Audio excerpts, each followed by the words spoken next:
Now we'll see scalar triple product. It is given as A dot B cross C, and many times you would see the representation in square brackets as A vector, B vector and C vector. You might think at one go that it is a ambiguous representation, but it cannot result into something like A dot B and cross C. So it is always true that it will always be represented in terms of A dot B cross C, right? Scalar triple product helps us in finding volumes of a prism. For example, if we take this prism case, it will help us to find the volume. It also helps us in finding if three vectors are coplanar or not. Let's try to understand it with an example. Suppose you want to find the volume of the prism, right? So we say that we have A dot B cross C. Now how it is helpful in finding the volume of the prism is, suppose you have a prism in this manner. You have B vector, you have C vector, right? And it forms a prism and you have A vector. Now the volume of this prism is actually equal to area of the base, that is area defined by B and C vector, into height of this. Now if you try to find out, area of the base here can be written as modulus of B cross C, because it's a parallelogram that will be formed, and we know that from cross product B cross C results into area of a parallelogram. Whereas regarding height can be if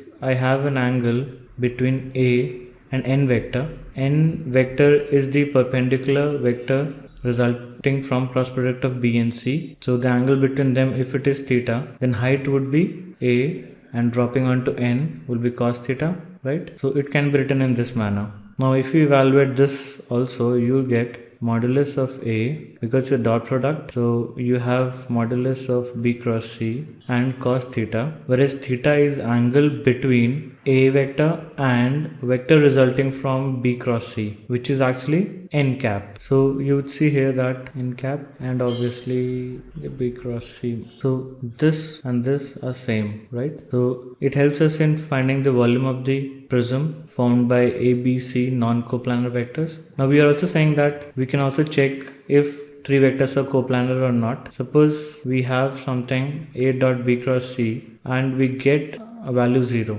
Now what are the possibility? If it is 0, then the angle between A and n vector would be, right? It's a cos theta would be 90 degree. Cos 90 is 0. Cos 90 is 0 means A vector is perpendicular to n vector, whereas n vector or n cap, and you know that n cap is perpendicular to B and C both. So it means that A, B and C all lie in the same plane. That is, they are coplanar, right? Moving forward, we now try to understand vector triple product. Vector triple product can be written as A cross B cross C, and it can also be given as A dot C B vector, A dot B C vector. By looking at this, you are easily able to guess that the resultant of A cross B cross C would be a vector lying in the plane of vector B and C. So you have B and C in a plane, B cross C will be perpendicular to B and C, and you have third vector A. Now you're doing a cross product with A and B cross C. So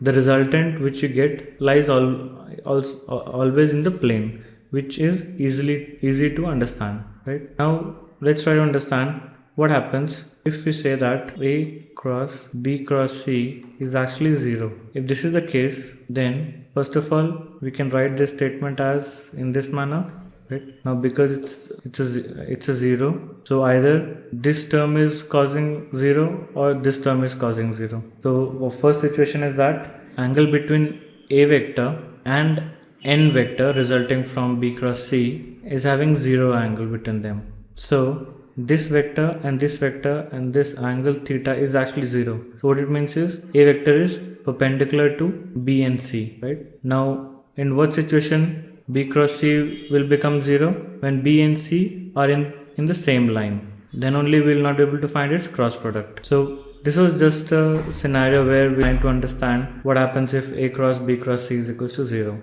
Now we'll move towards application of vectors. Let's try to use what we have learned in solving some simple problems. We'll first go through equation of line in space. Then how do you find angle between those two lines? We'll also try to find out shortest distance between two lines. How do you find equation of plane in vector form? What is the condition for coplanarity of two lines? Angle between two planes, distance of a point from a plane, and angle between a line and a plane. Taking the first case, what will be the equation of line in space? You already know that equation of line, normally when someone asks, we say that algebraic formula is ax plus by is equals to c, or y is equals to mx plus c. Now these two lines are always in 2D, that is in xy plane. What happens if I have a line which is in space? That means it tries to go through xyz space, that is 3 dimension. A line is uniquely determined if it passes through a point and has a given direction, right? In this case, we see that A is the point and B is the direction.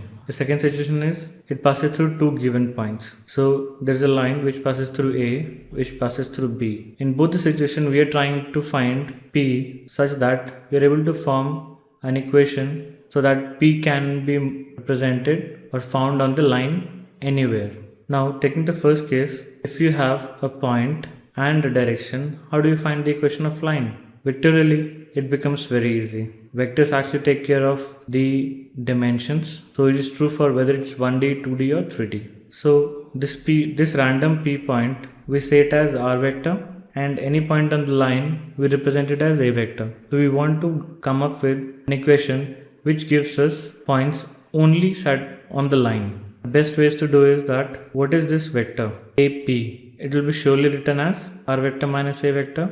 Now this R minus A vector should be parallel to B vector. Then only all the points will be lying on, all the points, that means P, will always be lying on the line. Now to make it true, we will have to use this relation. That means R minus A vector is always parallel to B vector.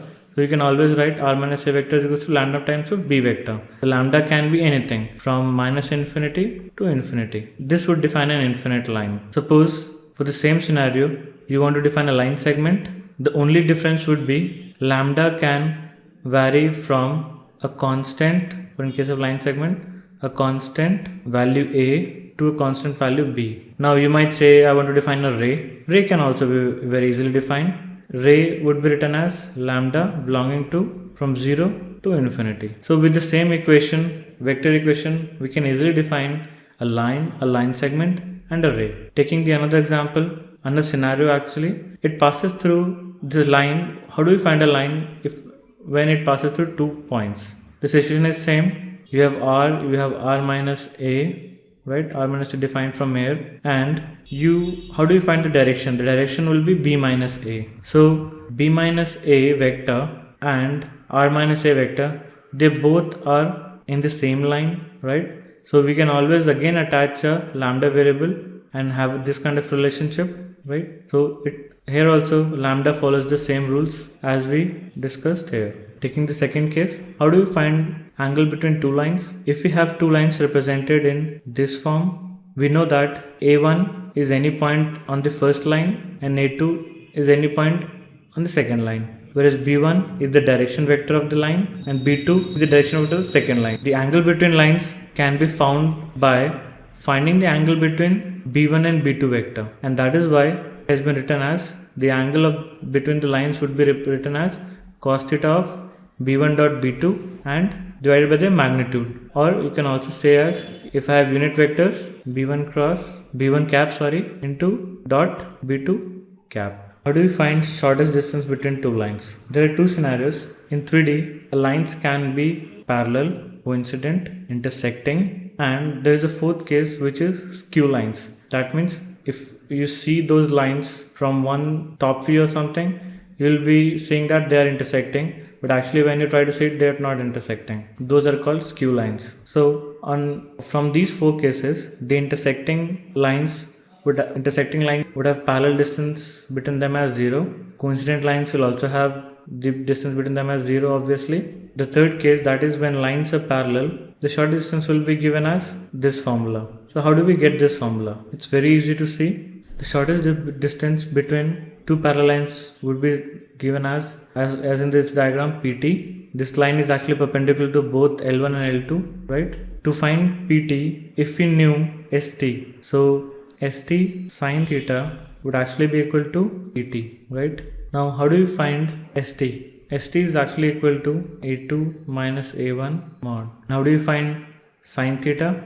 Finding sine theta, we know that the direction of the lines is being given by b vector, and we know that b vector cross a2 minus a1 vector can be written as b a2 minus a1, angle between them and direction. If you see here, a2 minus a1 sine theta and b vector cross a2 minus a1 divided modulus of b, right? And taking whole modulus on both sides will make n cap equal to 1, and hence this is actually equal to d or pt, and this is the formula which we are trying to derive. I hope you have understood. Now finding the shortest distance between two lines, and these lines are skew. So shortest distance you will be able to find only if we have a line PQ which is perpendicular to both the lines L1 and L2. So direction of this line is actually B1 cross B2, right? So n vector is actually perpendicular to B1 and B2 both. B1 represents the direction of first line, B2 represents the direction of second line. So a direction which is perpendicular to both the lines would be given by this n cap. Now to find PQ, we have very simple relation. We know that S is any point on the first line and represented by a vector or a1 vector. T is another point on line 2 represented as a2 vector. Now if I project this ST on PQ, right, I'll be able to get distance of PQ. So direction I know, I need to project ST vector on PQ direction, and that can be easily written as ST vector dot n cap. So this is what is ST vector dot n cap. This is n cap and this is ST, right? How do you find equation of plane in vector form? We'll try to derive equation of plane through three ways. Let's see how. A plane would always be determined if we have a normal to the plane and a distance from the origin is given. So in this example, if you see, these 3 points define a plane. So it's an infinite plane, and P point is any point on the plane, and D is the perpendicular distance from the plane. It's quite easy to see that R dot n would be equal to D, because we know that R vector is getting projected onto n cap, and n cap represents the perpendicular direction of plane and D represents perpendicular distance. So ON will always be in the direction of n cap. So when you project R vector in the direction of ON, you get D, and hence R dot n cap is equal to D. I had to open this, that means R vector can be represented as xi vector, yj vector and zk vector, and n cap I am representing as li mj plus nk equals to D. Now with simple dot product, we know that Lx plus my plus nz is equals to D. So whenever you find an equation of plane, something written as 2x plus 3y plus 4z plus 10, you know what it means. So you can easily take an reverse approach. That means 2y plus 3j plus 4k dot r is equals to 10. So this vector would always be normal to the plane. To find the distance of the plane, you know what you have to do. You need to divide this vector by its magnitude, such that on the left hand side we have a direction and on the right hand side we'll get a distance. So currently distance would be given as 10 divided by under root of 2 square plus 3 square plus 4 square, right? Plane can be defined again to other ways if it passes through a point and is perpendicular to a given direction. Now that is quite easy. You know that if you have an r vector, right, and you have a point on this, then very easy to get r minus a vector which is lying on the plane, and you have a normal to a plane. So this vector and the normal vector would have a dot product as 0. So this gives you the equation of plane when you have a normal vector and point on the plane.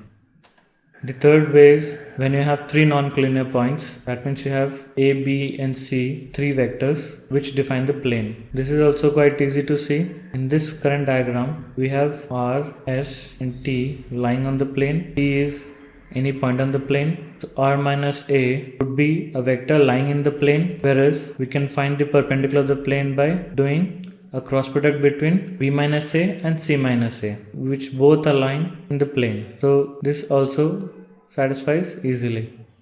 How do you find coplanarity between two lines? Quite easy to check. Two lines would be coplanar when they lie in a plane. So that means even the vector formed by a1 and a2 would be perpendicular to b1 cross b2, and hence the dot product will result to 0. So if this condition is met, then we can say that two lines are coplanar. How do you find angle between two planes? Angle between two planes is defined as angles between their normals, and you easily know that how to find angle between normals. So if you have two normal vectors n1 and n2, you need to find the angle can be defined as using dot product n1 dot n2 and divided by their magnitudes. Distance of a point from a plane. P is the point which we need to find its distance from plane 1. On plane 1 we have a point q, and plane 1 has been defined as r vector is equals to r vector dot n cap is equals to d. So we know that distance of this plane from the origin is d, and to find distance of this point from the origin we need to project this a vector in the direction of n vector. So it will become a dot n cap. So d minus a dot n cap would be the resultant distance between the point and the plane. So d is distance of plane, perpendicular distance I would say, perpendicular distance of plane from origin, whereas a dot n is distance of point from origin in the direction of n vector, whereas n vector is perpendicular vector or normal vector of the plane in question, right? Now how do you find angle between a line and a plane? It is also similarly quite easy. Plane would be defined by its normal. So actually we need to find an angle between line and normal. That angle, when you do 90 minus theta, would be the angle between the line and the plane, and theta you can easily find from p dot n dot n. This is the dot product relation, right, where n vector is the normal to the plane and b vector is the direction of the line.